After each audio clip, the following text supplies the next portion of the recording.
Hello all, I'm Jetoshree. Wish you a very happy and energetic Thursday. I'll be reading the next few pages of the book that I have started yesterday, which is Feminism and Its Relevance in South Asia. So let's start with the page 5. In essence, then, present-day feminism is a struggle to achieve equality, dignity, and freedom of choice for women, a struggle to control our lives and bodies within and outside the home.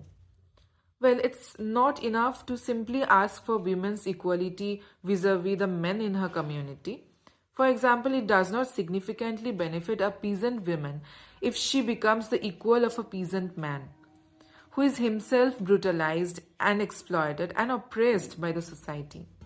Many feminists, therefore, are not only asking and fighting for the equality of women, but for a just and equitable society for women and men.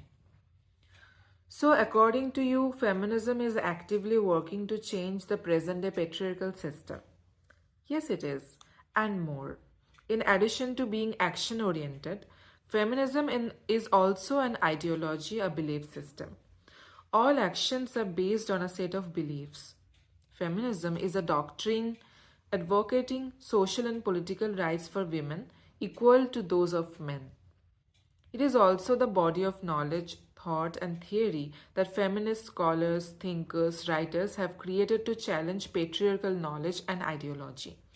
In the words of a Dutch feminist, Saskia Wieringa, feminism is also a discursive process, a process of producing meaning, of subverting representation of gender and creating new representations of womanhood, of identity, and the collective self. We agree with Saskia Wieringa when she says in her book Subversive Women that feminism carries multiple meanings, limited neither to recent movements nor to Western contexts.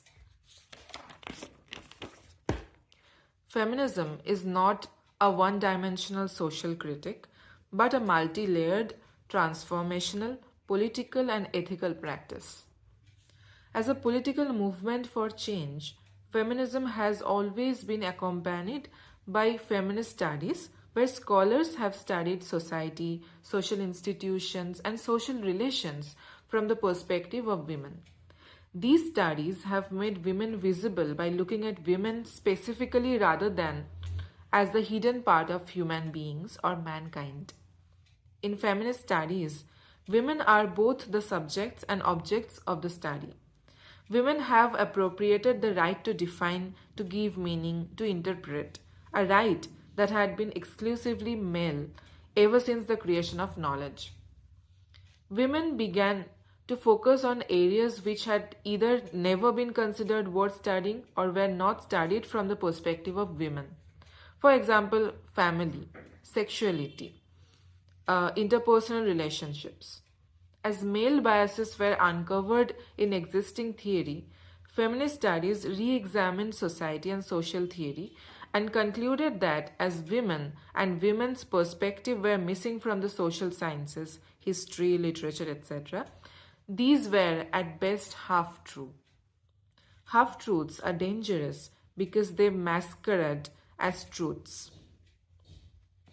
For women and men alike, feminism is both a personal, inner struggle as well as its public manifestation. It is individual action as well as organized effort, movement for the attainment of women's rights. Moving on to the next question. Are there different kinds of feminism? Indeed there are, and therefore one should actually speak of feminisms rather than of one universally accepted feminism. Feminism speaks with many voices. As it touches all aspects of our social and personal lives, feminist concerns and expressions are varied. For example, feminists may be scientists, theologians, filmmakers, poets, social workers, social scientists, each of whom express their feminist concerns and consciousness in diverse ways.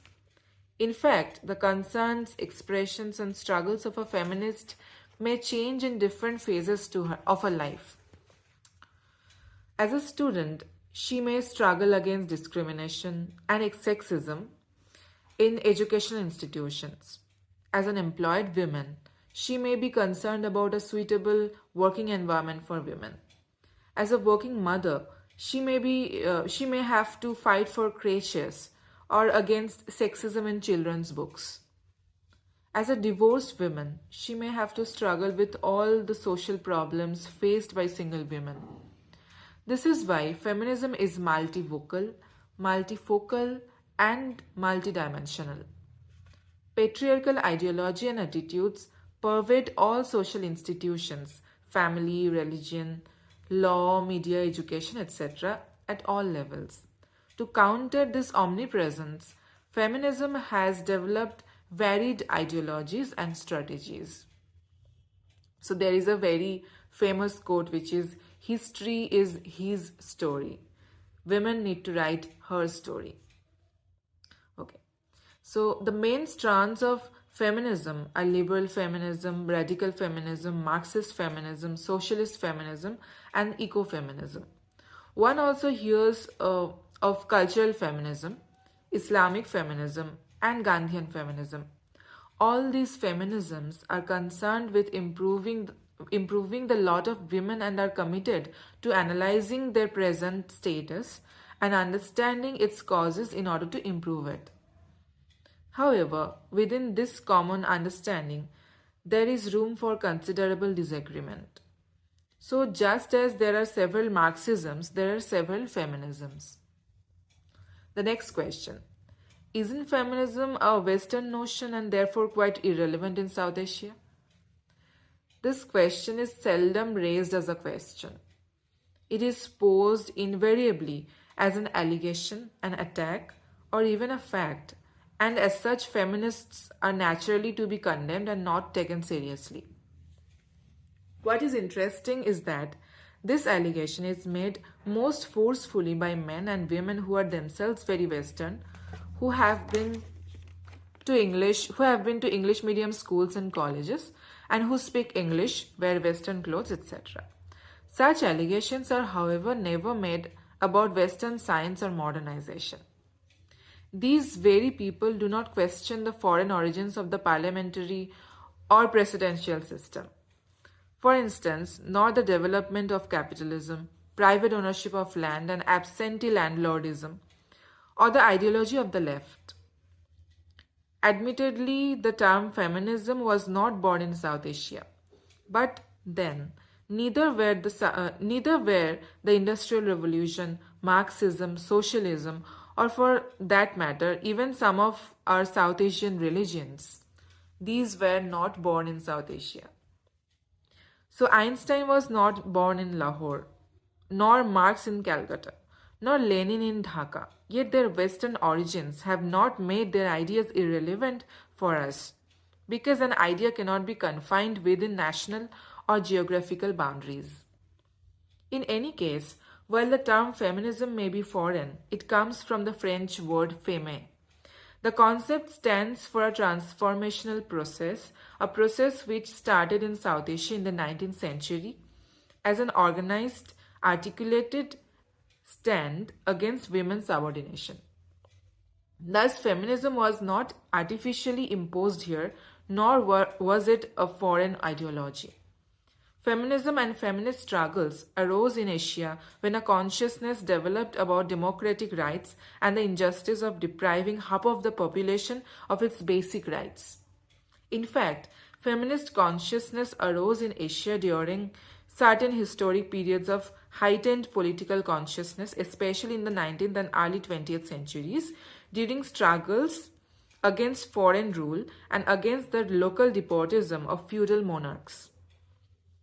The voices against women's subordination during this period took the form of a demand for the possibility of widow remarriage, for a ban on polygamy, the practices of sati and of parda, and demands for the education and legal emancipation of women. A changing social landscape brings about changes in the issues and forms of oppression, which is why the demands in the 1990s are different from those in the 1880s. What is important is that the cause remains the same and that these changes are a part of the larger struggle for and process of emancipation. The issues which contemporary feminists are raising in South Asia are based in indigenous culture. Issues of dowry, violence against women, rape, equal wages, discriminatory personal laws, the use of religion to oppress women, the negative portrayal of women in the media, all of these are local issues. Many of these have also been raised by Western feminists, but this fact neither makes them irrelevant for us nor prove that South Asian feminists are followers of Western feminists. If some forms of women oppression are universal, then the struggles must and will also be universal. This is why women this is why women the world over have raised their voices against sexist media, discrimination in jobs, discrimination in religious institutions, and discrimination and all kinds of violence against women, etc. In the face of these facts, how can we call South Asian feminists either Western or irrelevant? In any case, there is no such thing as Western feminism because even in the West, there are different kinds of feminisms with very different analysis, strategies, and activities. So for today, I'm done. So I'll be coming with another video tomorrow. So for now, bye bye.